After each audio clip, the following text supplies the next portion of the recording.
Welcome to the Senate 30 Report. I'm Gilbert Baker, State Senator here in District 30, which is Conway and most of Faulkner County. Thanks for joining in the show. Today, a little more serious program. We've got Mary Bahati with us today. Mary is the wife of Ben Bahati, Bishop Ben Bahati from Kenya. Mary, welcome to the program. Thank you very much. Just by way of brief introduction, Mary and Ben have a ministry in Kenya of about 30 churches, 4 orphanages, and several feeding stations there, doing a great work from border to border in the country of Kenya. But recently, we've seen in the news, after the last presidential election, there's been some, well, just tremendous unrest in the country of Kenya, some tribal, and I don't really know all there is to know about that. That's why I have you on the program today, Mary. But Mary's with us today, and hopefully we're going to learn some about the ministry, and then also just what we can pray for here in this country and how we can help influence through our resources, money, time, energy, effort, and of course prayer for the people of Kenya.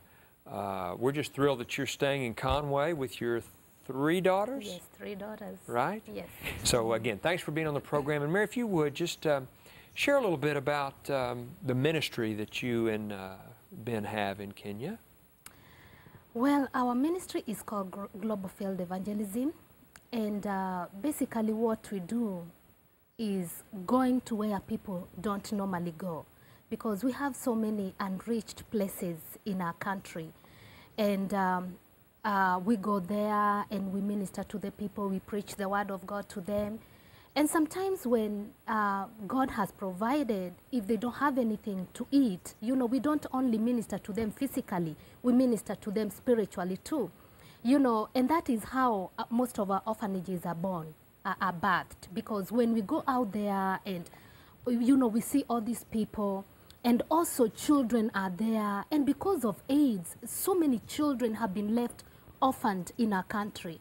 And so when we go to these places, many children come, and others are there and they give their lives to Jesus, but they don't have anywhere to go.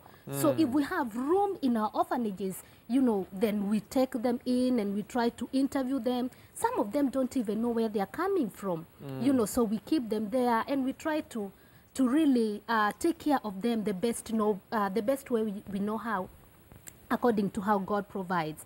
So, and out of that, you know, we also do church planting. My husband does church planting, and, you know, basically that's what our ministry is all about. Now, how many children do you have in your orphanages, Mary? In our orphanages, we have an orphanage in Kakamega that has about 48 boys. And then in Eldoret, we have another orphanage that has 27 girls. And then we have another one that has about 28 children, both boys and girls. You know, so normally we accommodate these children according to the way God provides, and, you know, depending on how big the property or the house is. Okay. Yes. And folks, as we go through the program today, I know Mary's going to share a lot about the ministry and their needs. They're feeding people, they're taking care of orphans, and, you know, they're living in a place and meeting some needs that that we haven't experienced here in Conway, Arkansas. I mean, we're a very blessed place. So my phone number is 329-9999. If at some point you want to know more about this particular effort in Kenya, or want to share some of your resources with this particular effort, you can just call that number, 329-9999, and I will put you in touch with the Bahatis, with Global Reach Evangelism Ministries, orphanage, feeding people, taking care of people. Now, what's your connect back with Conway? I know Bill Fetchel-Cotter and other churches and pastors in this area are connected with you, right? Yes. Excuse me. Yes, they are. Yeah, and we have friends here that really stand together with us. And they pray together with us, and they support us, you know, in any way that God lays on their hearts. Yes, we are so much connected with Conway. Good. Yes. And folks, one reason that I had Mary on the program today was to learn some about the ministry and just the opportunities to help in Kenya, but also with what has kind of been below the regular news radar screen as far as what the strife and turmoil that has occurred since the last presidential election. So if you would, why don't you bring us up to speed as somebody that's been right there in the middle of that. Tell us what's going on in Kenya. What has transpired in the last few weeks? Oh, let me tell you, it's been a terrible situation because in December the 27th, we voted nicely, you know, and the voting was peaceful. But for president, yes, for nationwide voting for president of Kenya. Exactly, and it was very peaceful, you know, and we could see all these queues of people, nothing going on, no violence at all.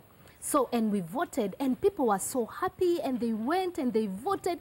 Even the people that were never voting, you know, this time round they came out and they were voting. But 2-3 days after that, you know, violence started.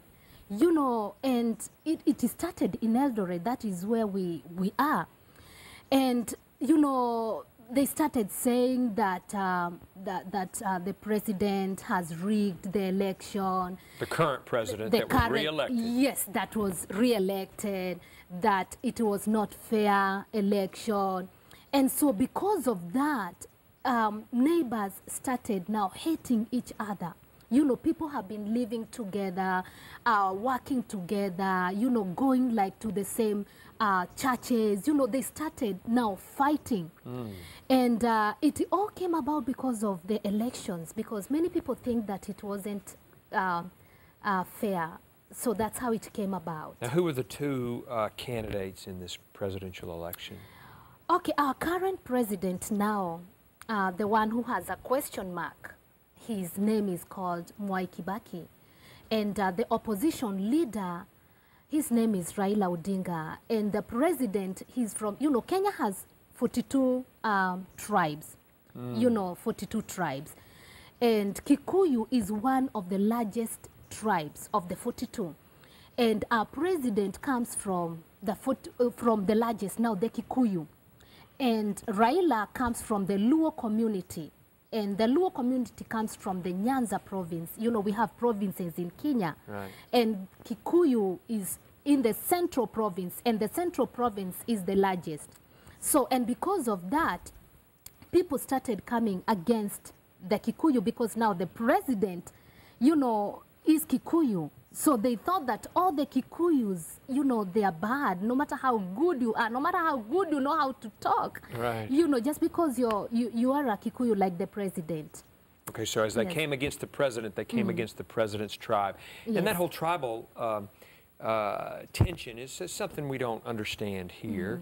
So why don't you explain that a little more? Is it, you said there are 42 tribes? 42 tribes. Okay, are there just certain tribes, are they just coming against Kikuyu? Actually, whatever is happening right now, it is something that really you cannot be able to explain, because these tribes, you know, Kenya has been like a beacon of peace, you know, and we have enjoyed quite some peace, and we have been rescuing refugees from other African nations. Right. And so Kenya has been like hope for these other nations. And so all these tribes, you know, 42 of them, they have been living together. And so when this thing happened, then they started attacking the Kikuyus first. But, you know, now they started attacking one another. So, but the Kikuyus, they are the major target. You know, they want to eliminate them if they can, you know, because for one, they are the largest. And number two, Kikuyus, you know, have most of them, not all of them, they are business minded. So when they go somewhere, they think about business and they buy properties. So in some of these places that Kikuyus have bought land, it is not the central province. They go to other provinces where other tribes are. And so these other tribes now, they want to eliminate them from their provinces, their land, their communities. And you see, it is a problem because most of them have bought land there, they have been born there, you know, everything that they care for is there, because when they left the central place and they moved to that other place, then they became established.